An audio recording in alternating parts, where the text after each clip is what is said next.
Merci donc de venir vous prêter à cet échange d'une quinzaine de minutes. Vous avez peut-être vu les 17, précédents 17 17, minutes. voilà. J'ai dit une quinzaine, c'est une quinzaine extensive. C'est comme un certain nombre de conceptions politiques. J'ai lu avec attention votre programme, votre vision de la ville sans voiture, une sorte de vision maximaliste de la ville cyclable. Je m'étais dit, parce que je suis d'une génération déjà un peu ancienne, que vous vouliez finalement être le Pompidou du vélo, adapter la ville au vélo. Ce que Pompidou Alors, a réussi à faire pour la voiture, je le ferai pour le vélo. Alors voilà, vous allez peut-être réussir à le... Je vais le déclencher dès que j'aurai fini mon petit blabla introductif, vous en faites pas, merci de me le rappeler. Je voudrais vous demander jusqu'où vous allez dans cette conception de la ville cyclable. Quelle est votre logique? Jusqu'où aller? Le nombre de rues interdites aux voitures? Voilà. Quelle est votre philosophie de cette ville, de cette vision que j'allais dire maximaliste de la ville cyclable? C'est parti. Moi, je ne crois pas du tout que ça soit une vision maximaliste. D'abord, je voulais vous remercier de m'accueillir, de nous accueillir pour ce grand oral du vélo. C'est une question qui est une question primordiale pour cette élection municipale.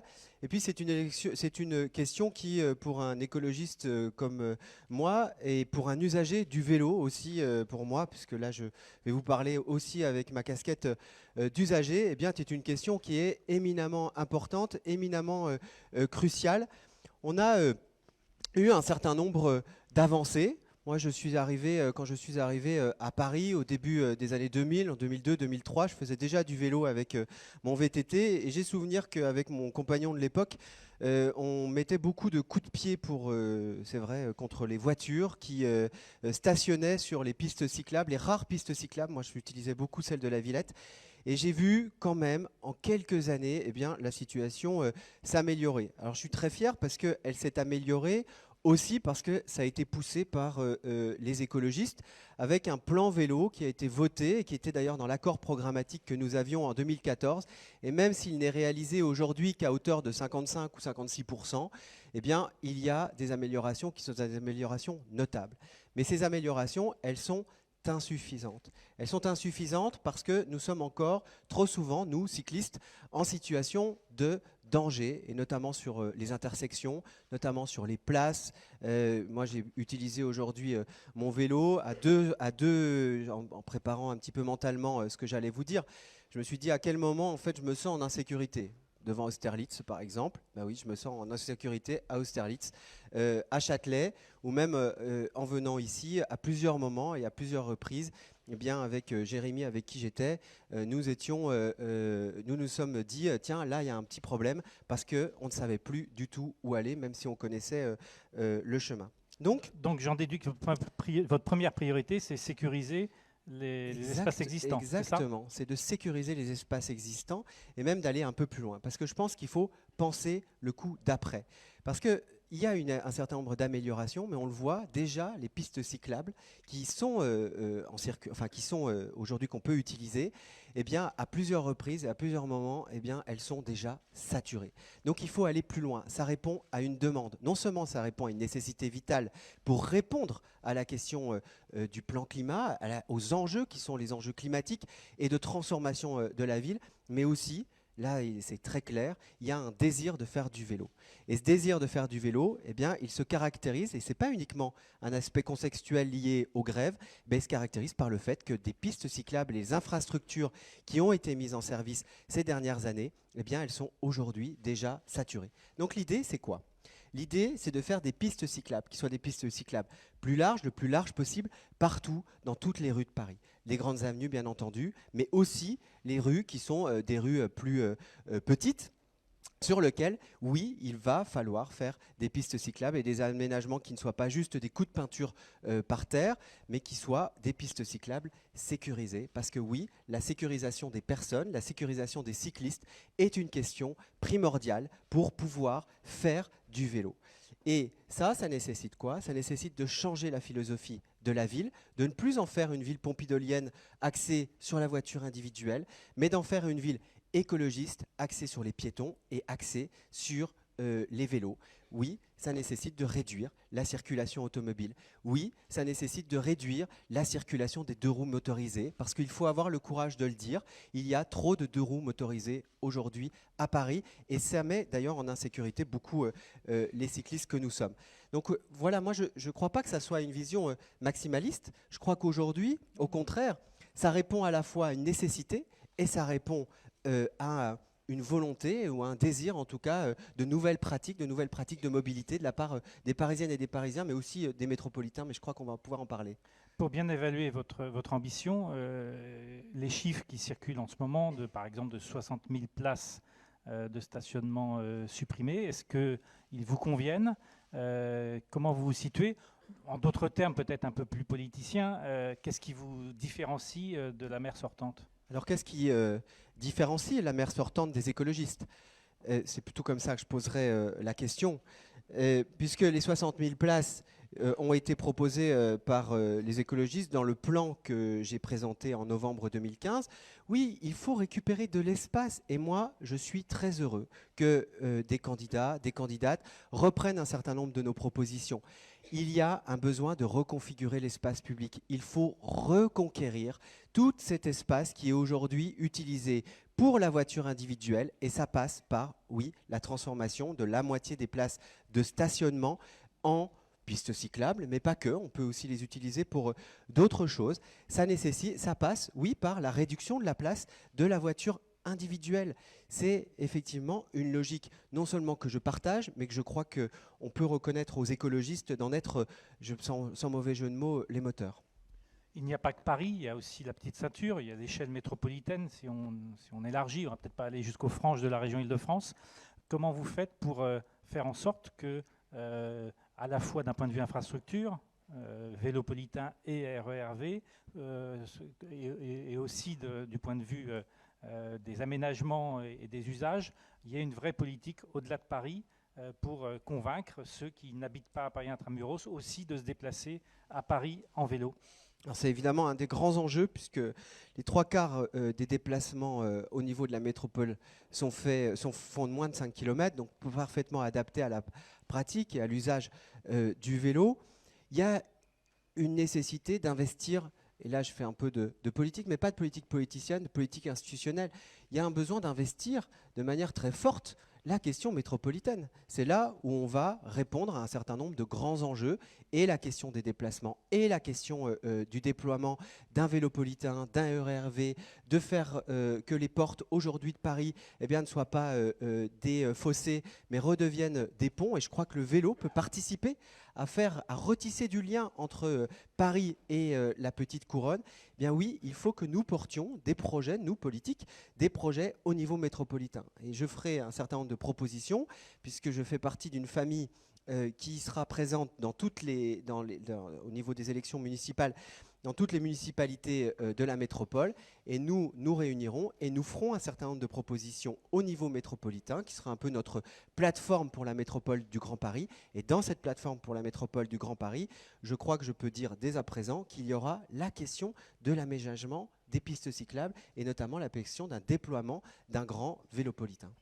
Je vais poser la même question à tous les candidats. Vous confirmez votre adhésion au Vélopolitain et à la conception des quartiers apaisés par Paris-Ancel?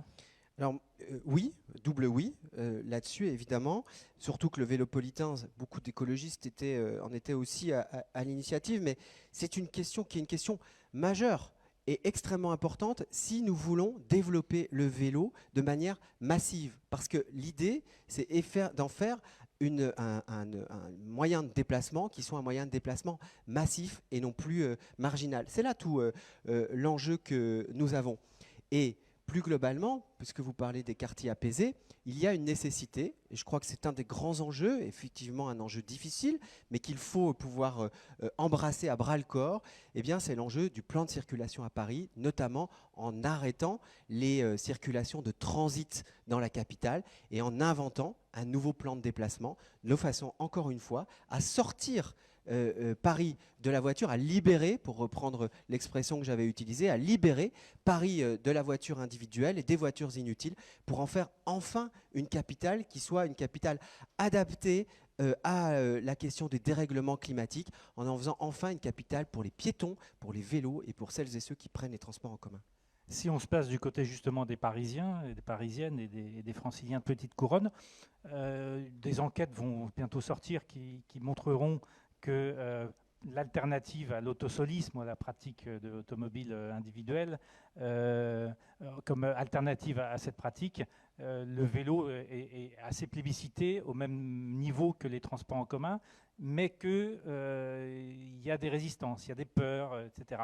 Comment vous faites pour convaincre ces usagers potentiels de la bicyclette, du vélo, qu'ils peuvent changer leurs habitudes pour lever ces freins? Quelle est votre politique d'encouragement? Parce qu'il ne suffit pas de faire des infrastructures, il faut aussi convaincre les uns et les autres de changer leur mode de déplacement. La question, la question quand même des infrastructures est quand même très importante. J'ai commencé mon propos, en tout cas l'échange, par la question de la sécurisation, la sécurité des personnes. Je crois que c'est un élément important. Ce que je dis dans le livre que j'ai publié, c'est que notre objectif à nous en tant qu'écologistes, c'est qu'un enfant puisse prendre en toute sécurité son vélo sans que ses parents soient inquiétés outre mesure. C'est ça l'enjeu. C'est un indicateur qui est un indicateur extrêmement qualitatif, et c'est autour de ça que nous pouvons, et que je peux vous apporter un premier élément de réponse, c'est peut-être de commencer par les enfants.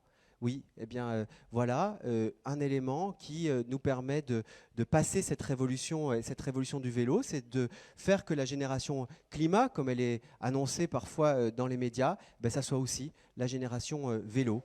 Alors ça veut dire quoi? Ça veut dire piétoniser les abords des écoles. Moi j'ai proposé la piétonisation des 300 écoles, les abords des écoles les 300 écoles les plus polluées.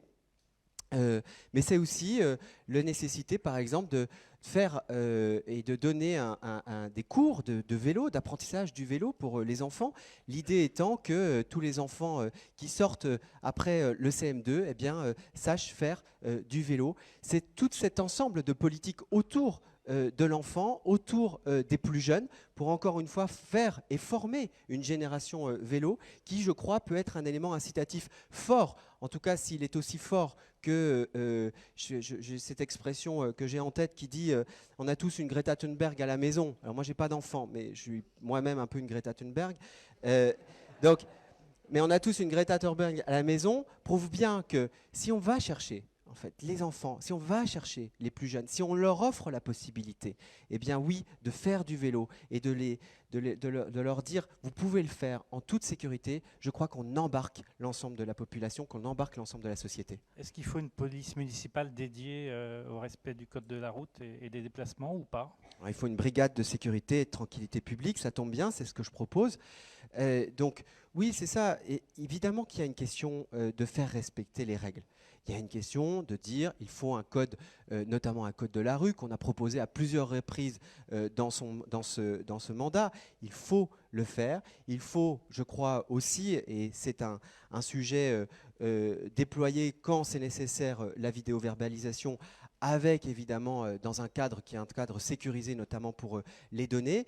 Et puis il faut remettre de l'humain, et notamment sur des questions de lutte contre les incivilités et de lutte aussi contre les infractions routières. Oui, bien sûr, et c'est ce que je propose, mais avec une brigade, parce que je crois que le sujet de la police municipale est d'abord un sujet politicien, mais je ne vais pas, peut-être, si vous voulez, je peux le développer, mais en tout cas, oui, bien sûr, nous souhaitons remettre des humains sur le territoire pour qu'ils puissent faire respecter les règles. Il nous reste 3 minutes, ou 3 minutes et un peu plus, 4 minutes. Vélib a beaucoup contribué à la diffusion du vélo dans la ville. Enfin, ça a été vrai à Lyon, ça a été vrai à Paris. Aujourd'hui, il y a une crise du modèle. Qu'est-ce que vous faites avec le vélo en libre service ? Alors, c'est une crise de l'opérateur déjà, je crois. Enfin, moi, la dernière fois que j'ai voulu utiliser Vélib, comme j'ai un vélo personnel, donc d'ailleurs parce que Vélib ne marche plus, donc ça m'a coûté un peu cher cette affaire. Et oui, ça ne marche pas. Aujourd'hui, ça ne fonctionne pas. Donc vous faites quoi ? On a un vrai sujet. Moi, je crois qu'il faut rentrer dans un vrai rapport de force avec l'opérateur. Très clairement, alors il faut regarder le contexte juridique, mais je crois qu'il ne faut pas avoir peur de dire que là-dessus, il y a une réflexion sur le modèle économique. C'est-à-dire que oui, il faut penser et il faut poser la question de la remunicipalisation de ce qui est aujourd'hui un service public. Et il faut l'assumer comme un service public. 2, peut-être rompre avec l'opérateur. 3, ce que je crois, c'est qu'il faut aussi proposer d'autres façons, notamment la location longue durée. Je sais que je ne suis pas très original sur cette question, mais c'est quand même un élément important pour favoriser la pratique du vélo, et notamment les locations longue durée, d'autres types de vélos que sont les vélos mécaniques ou les vélos électriques, en ayant, je pense notamment aux vélos cargo ou aux vélos avec d'autres usages. Donc avec des incitations à l'achat ou à la location. Incitation à la location ou incitation à l'achat. Peut-être d'abord, d'ailleurs, sur juste un petit mot sur les incitations à l'achat pour les VAE. C'est très bien, c'est 400 €. Encore faut-il pouvoir y accéder. Parce que moi, j'ai déposé un dossier. On n'a plus du tout accès en fait à des humains pour nous expliquer pourquoi la pièce que vous donnez en fait n'est pas acceptée. Ça, c'est un vrai sujet. Donc, faisons d'abord que ces incitations, moi je continue et je souhaite qu'elles perdurent, mais fonctionnent avec un service public parisien, municipal, qui soit un service public parisien, qui soit efficace et réhumanisé. Avant votre mot de conclusion, il y a un projet que vous portez, ou que vous avez remis à l'ordre du jour, qui est le tramway des gares, qui inquiète un peu parce que forcément un tramway, ça prend de l'infrastructure en surface, ça prend de la place sur la voirie. Il n'est pas incompatible avec le développement du vélo?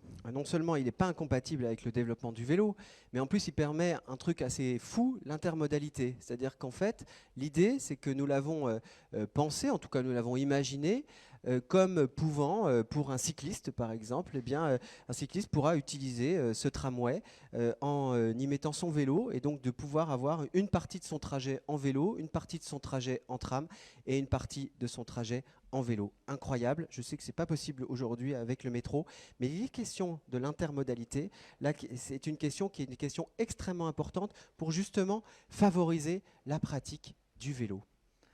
Un mot de conclusion pour arriver au même minutage que les précédents candidats? Le mot de conclusion, c'est que je ne crois pas du tout, encore une fois, que je porte et que nous portions, nous, écologistes, une vision qui est une vision maximaliste. Mais je crois que c'est une vision parfaitement réaliste au regard des enjeux et des besoins aujourd'hui sur la question du vélo et sur la question d'inventer une nouvelle histoire pour Paris, et notamment d'en écrire une nouvelle histoire sur le volet des mobilités. Et moi, je voulais vous dire qu'aujourd'hui, je suis le porte-parole et le candidat d'un mouvement qui s'est fortement investi sur la question du vélo, et qu'elle sera défendue, si je suis élu maire de Paris, évidemment au niveau de la mairie centrale, mais elle sera défendue aussi par l'ensemble des élus écologistes au niveau du Conseil de Paris, mais aussi au niveau de tous les conseils d'arrondissement. C'est, je crois, une garantie que les mots deviennent à un moment des actes.